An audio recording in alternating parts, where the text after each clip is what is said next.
Fáum okkur alveg rosalegt áhlaup og Keflavíkurlið í þvílíkum ham þarna í öðrum leikluta.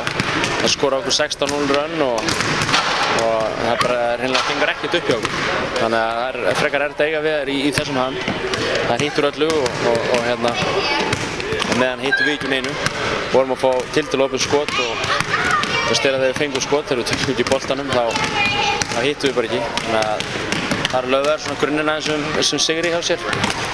En svona fyrir utan hennan annan leikluta þá vorum við að spila bara ágætlega sko. Við vorum alls ekki að spila illa, við komum mjög sterkar tilbaka, við náum að minnka þetta í 1 stig og Slavík fær hérna galopið skot sem hún hefði getað að koma okkur yfir. Þetta var ekki okkar dagur, þetta átti ekki að vera okkar megin. Nú eru svona síðustu breytingarnar að koma inn í þessi lið hérna á báðalið og Þórunn að koma inn hjá ykkur og nýr útlendingur hjá Keflavík. Er þetta að vera svona klárt fyrir úrslitakeppni hjá ykkur?